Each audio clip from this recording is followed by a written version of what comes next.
Abra sua Bíblia, livro de Atos, capítulo 7. Vamos ler os versos 44 até o capítulo 8, versículo 1, a parte A. Atos 7, 44 até o capítulo 8, versículo 1, a parte A desse versículo. Está assim na Escritura Sagrada registrado. O tabernáculo do testemunho estava entre nossos pais, no deserto, como havia ordenado aquele que disse a Moisés que o fizesse segundo o modelo que tinha visto. Também nossos pais, com Josué, tendo recebido o tabernáculo, o levaram quando tomaram posse das nações que Deus expulsou da presença deles. Foi assim até os dias de Davi, que obteve o favor de Deus e pediu autorização para construir uma casa para o Deus de Jacó. Mas foi Salomão quem lhe edificou a casa.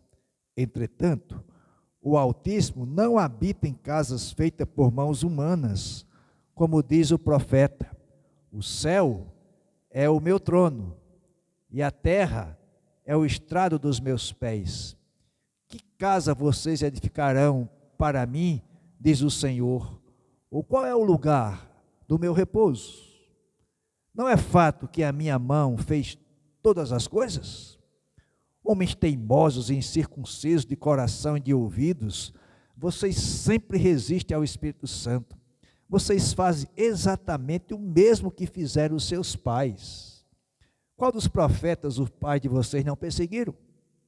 Eles mataram os que anteriormente anunciavam a vinda do justo, do qual vocês agora se tornaram traidores e assassinos.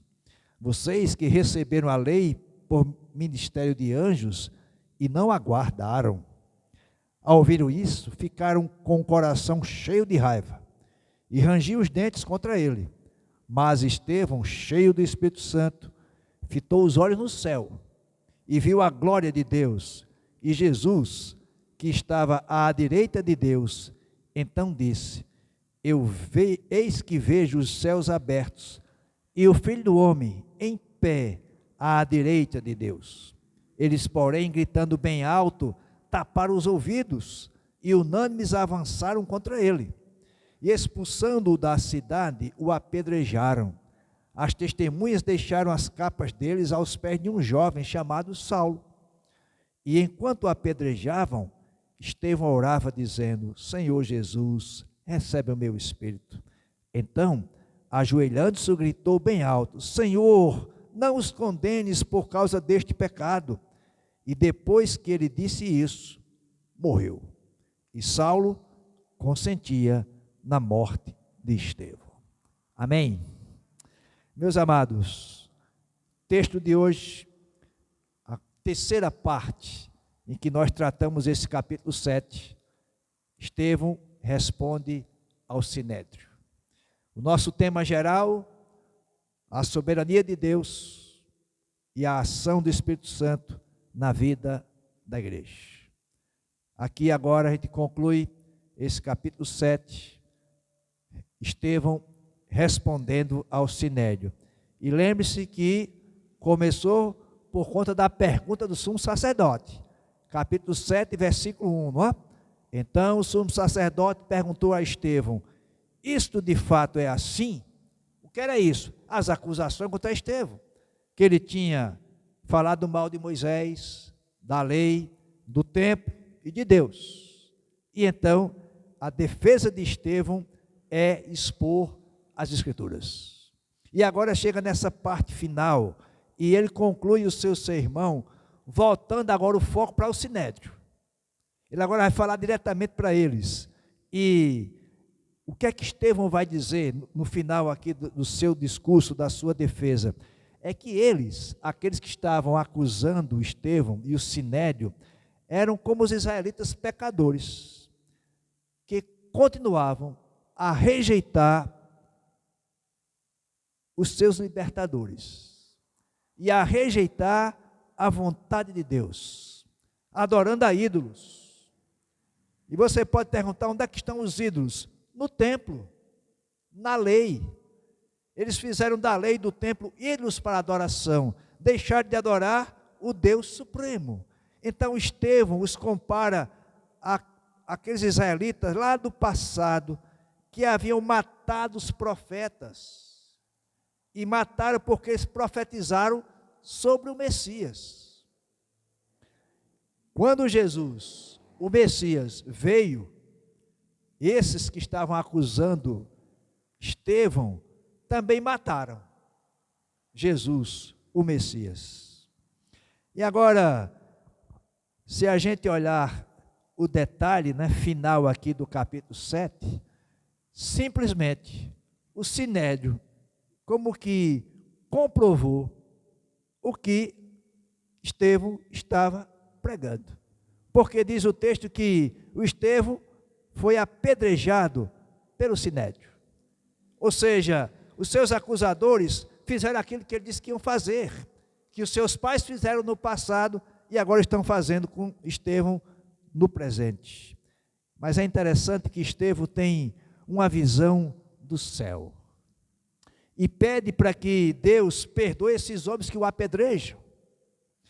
E é interessante também que Lucas, por ser historiador, destaca, lá no capítulo 8, versículo 1, a parte A, um jovem fariseu chamado Saulo estava presente nesse episódio.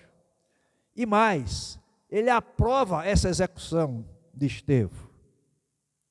E aqui Lucas está introduzindo, esse homem jovem chamado Saulo, que tornar-se-á o apóstolo Paulo. E não é sem propósito que Lucas faz isso, que a gente vai ver agora do capítulo 8 em diante, que sai um pouco agora da visão do evangelho para os judeus e vai começar para os gentios. Vai aparecer Filipe, vai pregar também o evangelho, depois a conversão de Saulo e daí para frente o evangelho chegando para os gentios. E meus amados, em resposta à acusação de que Estevão falava contra Moisés e seus costumes, Estevão mostra que os anciãos judeus, que ele conhecia a história de Israel, e por conhecer essa história, ele sabe dizer como a nação era, e tudo sobre Moisés, como ele já expôs na parte anterior que nós vimos. E agora, ele vai detalhar os mandamentos de Deus, a Abraão, como fez lá, dizendo para Jacó, que gerou as 12 tribos de Israel, e o filho de Jacó, José. Tudo isso ele já disse no seu sermão, na sua exposição. E agora ele vai mostrar como isso vai acontecer na vida deles, falando do tabernáculo e do templo. Ou seja, esse período agora que vai do final da vida de Moisés, com Josué, conquistando a terra, e depois o povo construiu o tabernáculo, como foi dito para Davi, até chegar a Salomão, até chegar o Messias. Essa é a exposição de Estevão, e ele vai explicar como Moisés foi apresentado como libertador de Israel, mas foi rejeitado por os israelitas. Deus usou assim mesmo para salvá-los. Moisés era o mediador entre os israelitas e Deus. E Moisés profetizou que um dia Deus ia levantar um segundo Moisés, um profeta semelhante a ele, e esse profeta era Jesus. Moisés, no Antigo Testamento, é um protótipo de Jesus, aponta para Jesus. E agora Estevão está dizendo isso para esse povo, para esse conselho, esse sinédrio, e eles rejeitaram, os pais rejeitaram Moisés, eles agora rejeitaram o Messias. O que é que isso tem para nós? O que é que eles fazem? Também acusaram Estevão de falar contra o lugar sagrado, o templo. Estevão novamente mostra para esse sinédrio que sabia tudo sobre a história do tabernáculo, tanto que ele registra aqui nos versículos 44 em diante. E é interessante que Lucas registra o discurso de Estevão, mostrando que ele sabia do que estava dizendo. Não era uma história inventada, era uma história que o povo de Israel e o Sinédrio também sabia. E Estevão vai mostrar isso para eles. Qual é o argumento de Estevão? Ele vai citar, né, que foi construído por Salomão, e depois ele vai citar o Salmo 66, 1 e 2, mostrando que Deus não estava preso ao templo, como não estava ao tabernáculo, como não estava a terra santa. Deus é maior do que isso tudo, e eles não entenderam isso, ou melhor, entenderam, mas não aceitaram. E o que é que Estevão está dizendo? O templo era apenas um edifício, um símbolo destinado a dirigir os corações e as vidas a Deus. Porque Deus busca os corações dos homens, e não o templo. É bom que tenhamos templo? Claro que sim, estamos abrigados aqui no templo, e é bom.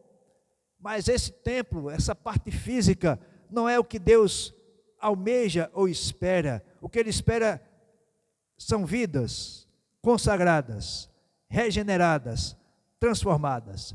O que Ele deseja é que nós o conheçamos, o amemos, o obedeçamos. O Sinédrio, porém, estava preocupado apenas com as coisas materiais, tanto que o templo era sagrado para eles, como a lei também. Estavam apenas buscando as tradições e os costumes, esquecendo da mensagem do Evangelho. Então, no geral, o que é que está acontecendo?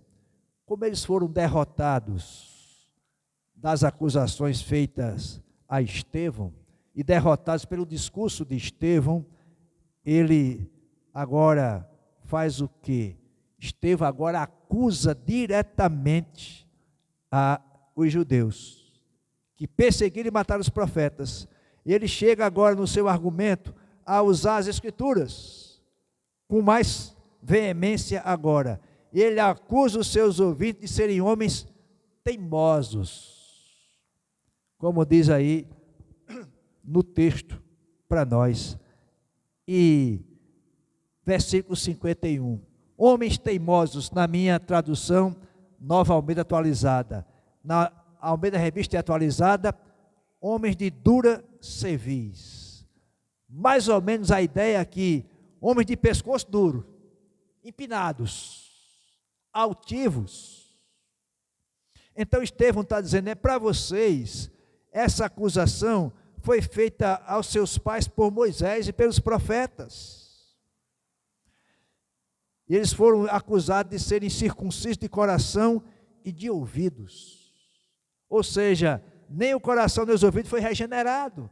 E é isso que Estevão está acusando a eles agora, assim como Moisés fez também lá no Antigo Testamento. E meus amados, isso serve para a gente olhar a denúncia de Estevão para esses homens, é que a acusação deles, para eles, é que eles são culpados de pecarem contra o Espírito Santo, contra o Messias e contra a lei. É isso que Estevão está dizendo. Então eu quero olhar mais detalhadamente os versículos 51 em diante, quando Estevão diz o seguinte: vocês sempre resistem ao Espírito Santo, sempre resistem ao Espírito Santo. Ou seja, ele está denunciando os seus ouvintes e o acusa de serem culpados, de pecarem contra o Espírito Santo, contra o Messias e contra a lei. Eles agem exatamente como seus pais no passado, que rejeitaram Moisés e os profetas.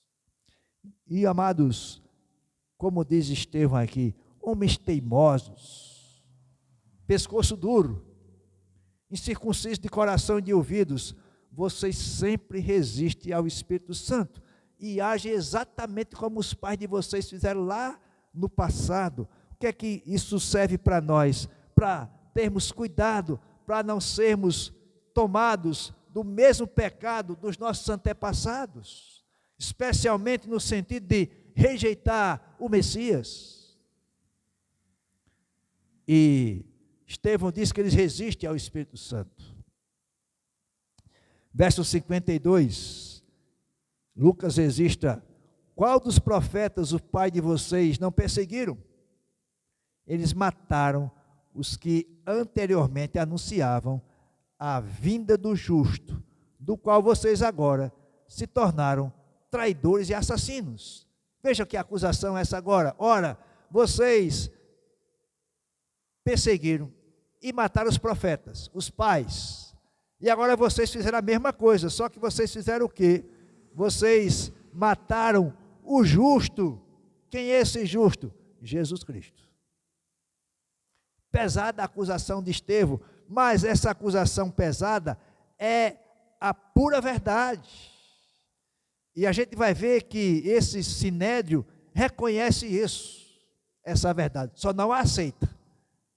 Mas sabe que Estevão está falando a verdade para eles. E vejam que o que Estevão está dizendo é que os judeus que estão diante dele são piores do que os do passado, porque se tornaram traidores e assassinos daquele que for anunciado pelos profetas. Ou seja, esse sinédrio e esse povo que acusou Estevão, o povo judeu, não era para agir assim, porque eles tiveram o privilégio de receber essa profecia.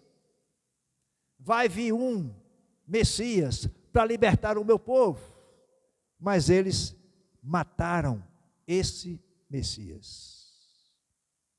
Mas Estevão continua, verso 53, vocês receberam a lei por ministério de anjos e não aguardaram.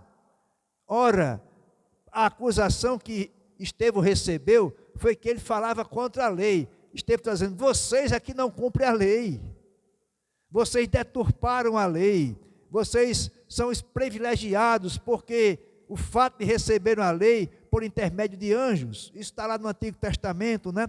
Quando Moisés recebe a lei e recebe por meio de anjos para aquele povo, e esse povo agora despreza essa lei e age em conformidade com o que eles entenderam da lei. A lei estava posta, mas eles interpretaram a seu bel prazer, e então Estevão está dizendo, vocês receberam a lei por ministério de anjos, não aguardaram. Se vocês tivessem guardado a lei, não agiam como agiram. Então, Estevão, meus amados, aqui, ele não atenua a culpa dos judeus nesse crime horrendo que eles cometeram. Se você lembrar, volte às páginas da sua Bíblia, capítulo 3 de Atos. Capítulo 3, verso 17. É o discurso de Pedro, diante do povo lá.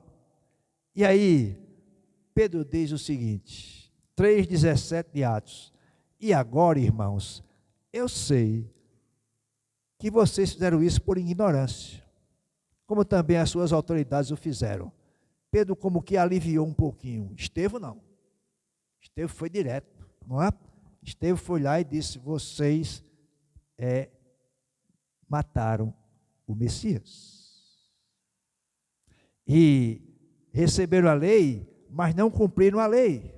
Em outras palavras, vocês judeus cometeram um crime, e não foi por ignorância não, que vocês tinham a lei, e vocês sabiam, como sabem, que esse que está aí, o Messias, a lei já tinha apontado para ele, mas vocês o rejeitaram e mataram, e não foi por ignorância, mas foi por desobediência rebelde.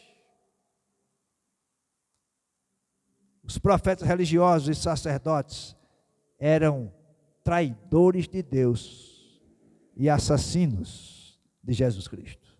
Esses que ensinavam a lei, esses professores e sacerdotes, Estevão disse que eles eram traidores e assassinos de Jesus Cristo. Qual é a reação do sinédrio? Era previsível. Verso 54. Ao ouvirem isto, ficaram com o coração cheio de raiva, não é? E rangiam os dentes contra ele. E, meus amados, o sinédrio cheio de orgulho, de prestígio mundano, se encheu de ódio contra Estevão. Isso era uma heresia para eles. Serem chamados de incircuncisos, ou seja, ser equiparados, igualados aos gentios comuns, né, e impuros. Isso era um ultraje para esses líderes religiosos. Mas Estevão diz isso para eles. E eles eram rebeldes contra o Espírito Santo. Além disso, a defesa de Estevão foi convincente. Eles não tinham mais o que dizer. O que nós chamamos, né, no discurso lógico, os argumentos de Estevão foram irrefutáveis. Não tinha como dizer, não, Estevão, você está errado. E o que é que eles fazem então? Coração cheio de raiva, rangir os dentes contra Estevão. Ou seja, qual seria a atitude louvável para esse sinédrio? Se arrepender. Mas isso não aconteceu. A reação deles foi a raiva duplicada contra Estevão. E aí, em vez de mostrarem arrependimento, rangiram os dentes. Eu não sei se você já rangiu os dentes com raiva, não é? Mas tem gente que fica com raiva, range os dentes, tanta raiva que está para pegar aquela outra pessoa. Foi isso que esses homens aqui do Sinédrio estavam fazendo diante de Estevão. E o que é que eles fazem? Apanham pedras para cometer outro crime horrendo. Eles começaram a ranger os dentes porque não queriam encarar a verdade, mas queriam eliminá-la. Como é que vai eliminar a verdade? Elimina quem está dizendo a verdade. No caso, Estevão. E o contexto aqui, amados, de ranger os dentes, era um meio de demonstrar uma profunda raiva. E olhando para o contexto e para o costume da época, a morte de Estevão não foi um juízo, foi um linchamento. Não é? Uma vez que o Sinédrio não tinha a competência para aplicar a morte capital a ninguém. Lembra-se de Jesus? Foi acusado, condenado, mas o Sinédrio teve que ir lá para Roma, né?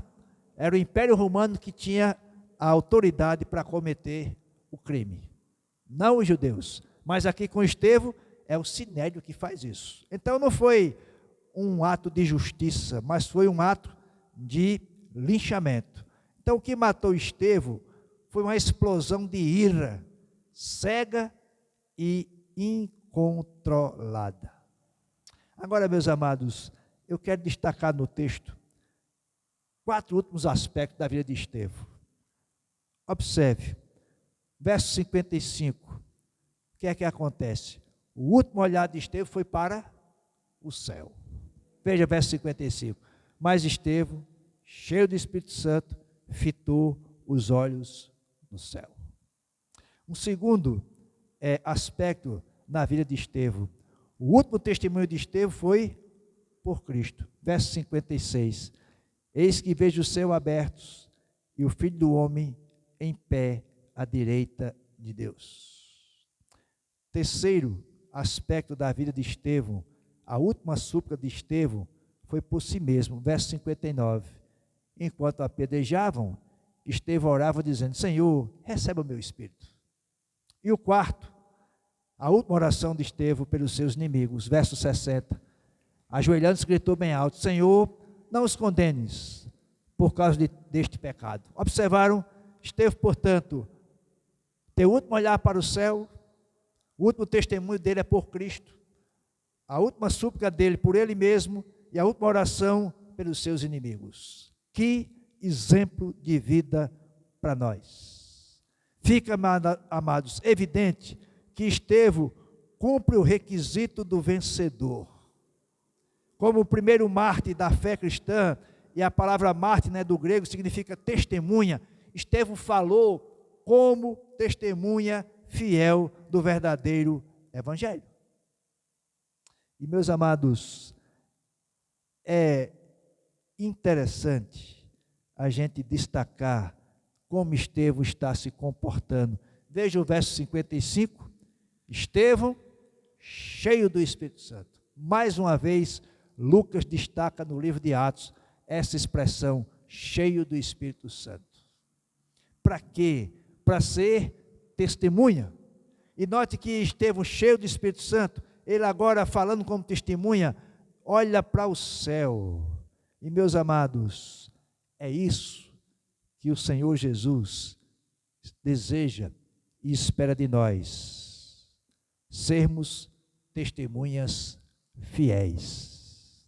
Não importa o que aconteça, não importa se formos rejeitados, não importa se formos contestados, não importa se nós perdemos as coisas, incluindo até a nossa vida física, não importa.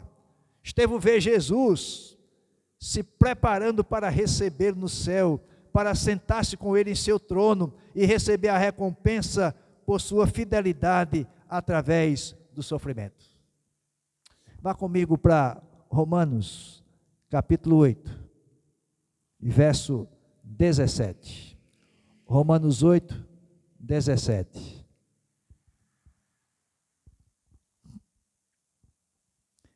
Esse belíssimo texto de Paulo, Romanos 8, 17.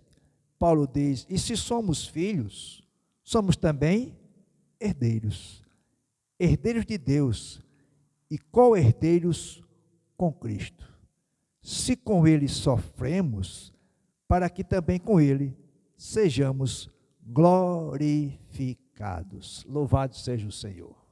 Se com ele sofremos, Estevão está mostrando que sofreu por causa de Cristo, e esse é o testemunho dele. Ou seja, Estevão conta ao Sinédrio sobre sua visão celestial. Veja que ele diz: eu vejo os céus abertos e o Filho do Homem em pé à direita de Deus. Mas ele não se importa com isso. O Sinédrio continuam rebeldes. Em vez de ver aquele homem que estava fazendo a vontade de Deus, eles clamam em alta voz.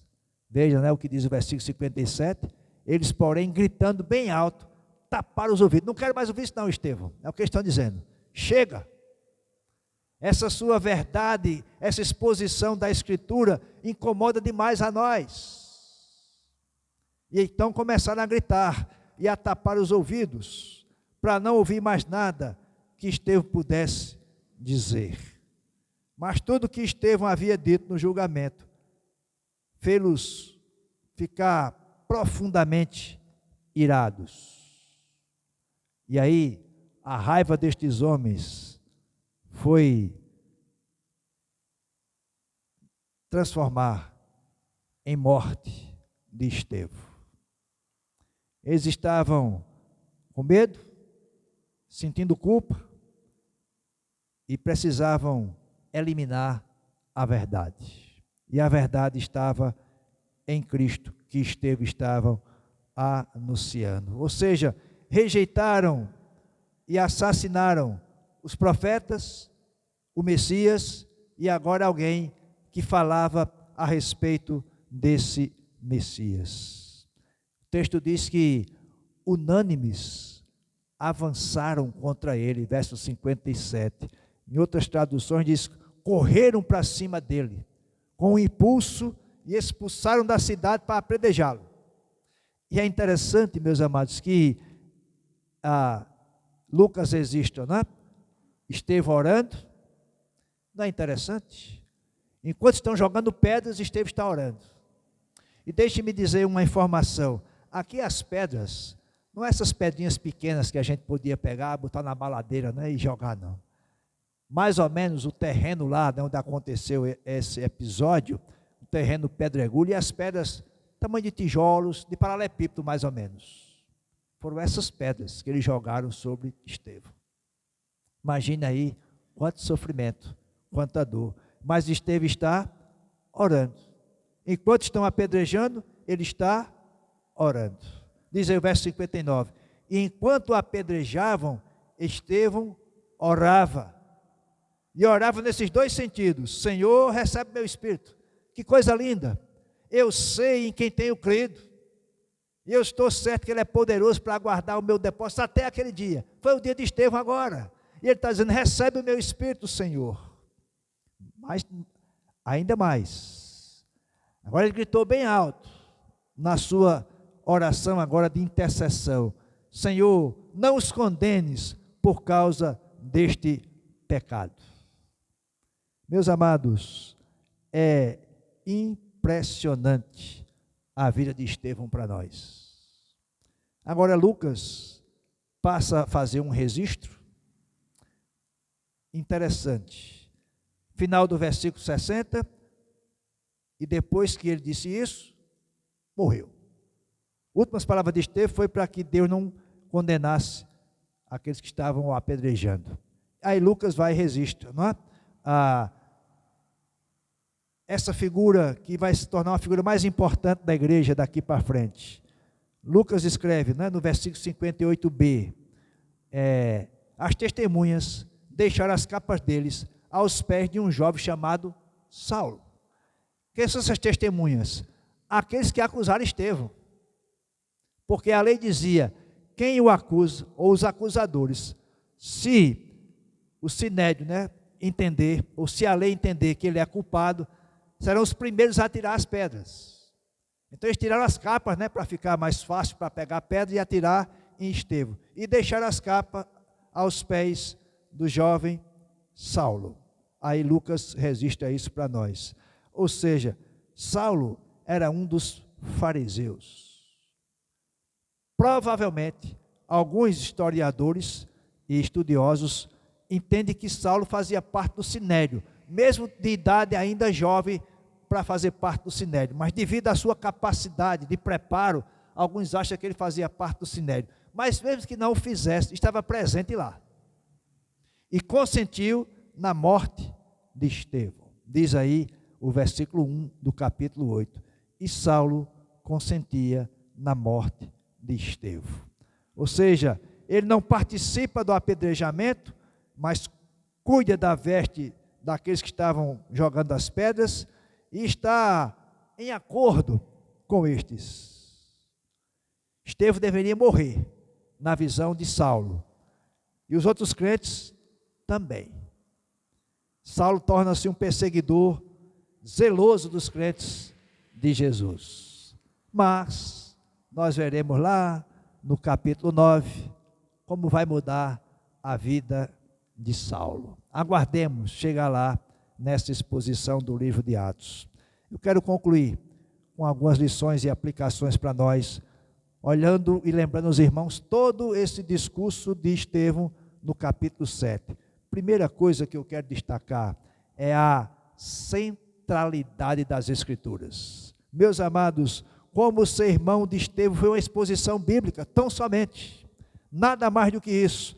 Ou seja, Estevão expôs as Escrituras, e porque é imprescindível a centralidade da Bíblia ou das Escrituras, é porque a palavra é que convence, é que converte, é que transforma, é a palavra que consola. Portanto, o que nós temos que fazer é expor a Bíblia. Tão somente isso. Foi o que Estevão fez. Recebeu como galardão a morte.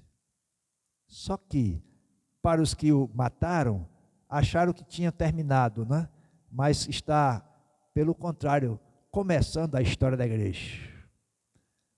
E, meus amados, é interessante a gente notar que Estevão está cheio do Espírito Santo.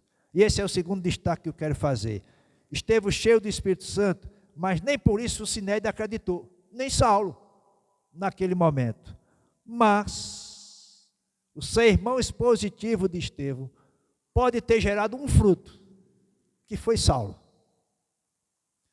O que é que isso traz para nós? Um conforto, em certo sentido, não uma acomodação, mas um conforto. Pode ser que a nossa exposição bíblica não alcance mudança completa na vida das pessoas, mas se acontecer em um, louvado seja o Senhor por isso. O que é que Estevão fez? Pregou a palavra, simplesmente.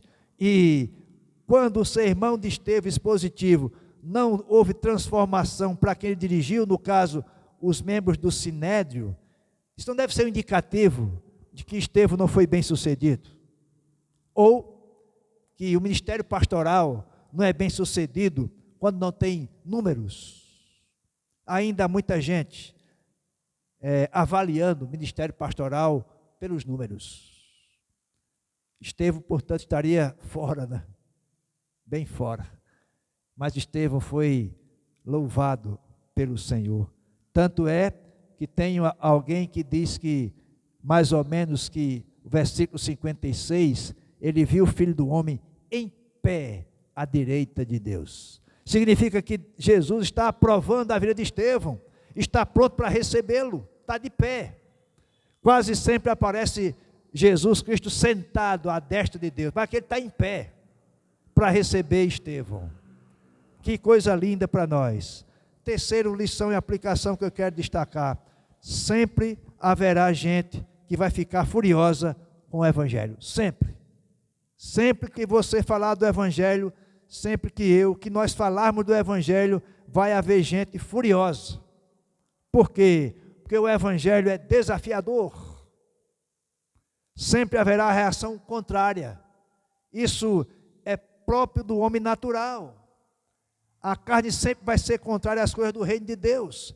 Só quando o Espírito Santo entra na vida da pessoa é que ela passa a entender a mensagem do Evangelho.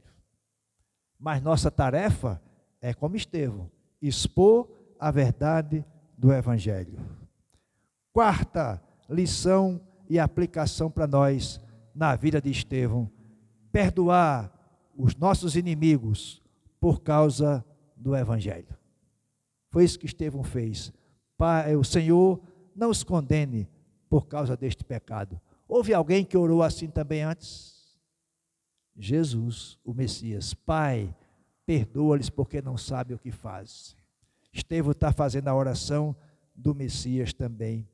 Quinta lição e aplicação para nós: se formos ser perseguidos e morrer, que seja por causa do Evangelho, e não por outra razão. Estevão está sendo perseguido e foi morto, apedrejado e morto por causa do Evangelho de Jesus. Que essa seja também a nossa direção. E sexta e última aplicação para nós é termos essa confiança, essa segurança de que se houver uma perseguição contra a igreja, e não está difícil de haver, e nós formos sentenciados à morte, possamos dizer como Estevão: Senhor Jesus, recebe o meu espírito. O Senhor seja louvado por isso. Amém? Baixe sua cabeça. Eu quero orar nesse instante. Ó Senhor, que belo discurso, que exposição tão forte, tão clara das Escrituras, que o teu filho Estevão fez lá no início da história da igreja. Pai bendito, nos dá também condições de expormos a tua palavra com fidelidade. Nos enche com teu Espírito, Senhor, para falar das verdades do Evangelho que transforma as vidas. Esse Evangelho que é o poder de Deus para a salvação. Pai, se a perseguição chegar, ou quando ela chegar, nos prepara para sermos crentes que não cedem às implicações de não falar do teu Evangelho. Se a morte chegar por causa do Evangelho, possamos dizer como Estevão: Pai, recebe o meu espírito. Nos prepara para isso, Senhor. Renova o nosso ânimo a cada dia. Nos faz testemunhas do Evangelho por onde formos e passarmos. E que o teu nome seja glorificado. É o que nós te pedimos, em nome de Jesus. Amém. Receba a bênção dos apóstolos. Que a graça de Cristo Jesus, o amor de Deus o Pai, a comunhão e as consolações e o discernimento do Espírito Santo estejam com todos nós e com todo o povo de Deus, hoje e para sempre. Amém. Faça a sua oração em silêncio.